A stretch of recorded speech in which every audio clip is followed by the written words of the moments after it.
പാലക്കാട് തണ്ണിമത്തൻ ലോറിയിൽ സ്ഫോടക വസ്തുക്കൾ കണ്ടെത്തിയ സംഭവത്തിൽ പോലീസിനെതിരെ ഹർജി നൽകി പിടിയിലായ ദുരൈരാജിന്റെ കുടുംബം. ലോറിക്ക് എസ്കോർട്ട് പോയ ദുരൈരാജിനെ കുടുക്കിയതാണെന്നും വാഹനത്തിനുള്ളിൽ മറ്റൊരു യാത്രക്കാരനുണ്ടായിരുന്നുവെന്നും കുടുംബം. കോടതിയുടെ മേൽനോട്ടത്തിൽ അന്വേഷണം ആവശ്യപ്പെട്ടുകൊണ്ടാണ് കുടുംബം ഹർജി നൽകിയത്. കഴിഞ്ഞ കുറച്ച് ദിവസങ്ങൾക്ക് മുൻപാണ് തണ്ണിമത്തൻ കയറ്റി വന്ന ഒരു ലോറിയിൽ സ്ഫോടക വസ്തു കണ്ടതും പോലീസ് കേസെടുത്തതും അന്വേഷണം ആരംഭിച്ചതൊക്കെ. സംഭവവുമായി ബന്ധപ്പെട്ട് ദുർരാജൻ എന്ന് പറയുന്ന ഒരു വാഹന ഡ്രൈവറെ പോലീസ് പിടികൂടിയിരുന്നു. ഈ ദുർരാജന്റെ കുടുംബം പറയുന്ന അന്വേഷണത്തിൽ വീഴ്ചയുണ്ട്, ദുർരാജനെ എങ്ങോട്ടാണ് പോകുന്നതെന്ന് അറിയില്ലായിരുന്നു, സ്ഫോടക വസ്തുക്കൾ വാഹനത്തിൽ ഉണ്ടായിരുന്നു എന്ന് അറിയില്ലായിരുന്നു എന്നൊക്കെയാണ് ദുർരാജന്റെ കുടുംബം ആരോപിക്കുന്നത്. ഇതുമായി ബന്ധപ്പെട്ടുകൊണ്ട് ഇവർ പാലക്കാട് കോടതിയിൽ ഒരു ഹർജി നൽകി. ആ കുടുംബം നമ്മളോടൊപ്പം ഇപ്പോൾ ചേരുകയാണ്. வண்டி ஓட்டுற வேலை தான் டிரைவர் வேலை. யார் எங்கே கூப்பிட்டாலும் வண்டிக்கு போவோம். அப்படி அந்த மாதிரி அந்த கார் ஓனர் வந்து துரைராஜு உனக்கு இங்கே வந்து வண்டி வாடகை இருக்குது வாப்பா அப்படின்னு கூப்பிட்டாங்க.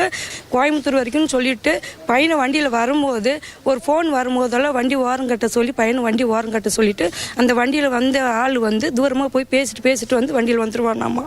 ஆனால் என்ன பேசினான்னு மகனுக்கு தெரியாது. வந்தான் பேசினா எங்கேயோ கூட்டிகிட்டு போனாங்க. திருப்பி மறுபடியும் ஊருக்கே விட சொல்லிட்டாங்க. ஊருக்கே போயிட்டான் பையன். போயிட்டு வண்டி ஓனர் கையில் சாவி கொடுத்துட்டு வந்துட்டான். என்ன நடந்துச்சுன்னு தெரியல. போலீஸ்காரங்க வந்து எங்க பையனை வந்து தூக்கிட்டு வந்து இங்க உட்கார வச்சுட்டாங்க சார். என்ன சொல்லி கூட்டிட்டு போயிருக்காங்கன்னா, நீங்க வாப்பா நான் கோயம்புத்தூர் வரைக்கும் நான் போகணும் அப்படின்னு சொல்லிட்டு கலர் யூனிஃபார்ம்ல வந்து போலீஸ் வந்து கூட்டிட்டு போயிருக்காங்க சார். ஃப்ரைடே நைட்டு கூட்டிட்டு போனவங்க எனக்கு வந்து பாத்தீங்கன்னா சாட்டர்டே வந்து 3 o'clock தான் எனக்கு கால் பண்ணி சொன்னாங்க. என்ன சொன்னாங்கன்னா, இந்த மாதிரி வந்து உங்க ஹஸ்பண்டை வந்து நாங்க வந்து பாலக்காடு ஸ்டேஷனுக்கு கூட்டிட்டு போறோம் அப்படின்னு சொல்லி இன்ஃபார்ம் பண்ணிருக்காங்க. பட் எங்களுக்கு என்ன ஒரு சந்தேகம்னா, நைட்டு கூட்டிட்டு போனவங்க நைட்டே எங்களுக்கு கூப்பிட்டு ஃபோன் பண்ணி இன்ஃபார்ம் பண்ணணும்ல, இந்த மாதிரி வந்து உங்கள் ഹസ്ബൻഡ് வந்து അറസ്റ്റ് பண்ணியிருக்கோം, என்ன കേസ് നിങ്ങൾക്കിട്ട് ഇൻഫോം பண்ணல, എതുമേ பண்ணല. ഇവരെ വീട്ടുകാർ പറയുന്നത് പോലീസുകാർ അറസ്റ്റ് ചെയ്ത് എന്താണ് അയാൾ ചെയ്ത് തെറ്റെന്ന് ചോദിച്ചപ്പോഴാണ് ഇവർ തന്നെ ഇവരുടെ മകൻ തന്നെ അറിയുന്നത് ഒരു വണ്ടി ഇവർ എസ്കോർട്ട് പോവുകയാണെങ്കിൽ ഫോളോ ചെയ്ത് പോവുകയാണെന്നുള്ളത് അയാൾ പോലും അറിഞ്ഞിട്ടില്ല. ഇങ്ങനെ ഒരു വണ്ടി അയാൾ ഫോളോ ചെയ്ത് പോവുകയാണ്, എസ്കോർട്ട് ചെയ്ത് പോവുകയാണെന്ന് പോലീസുകാർ പറയുമ്പോഴാണ് അയാൾ പോലും അത് അറിയുന്നത്.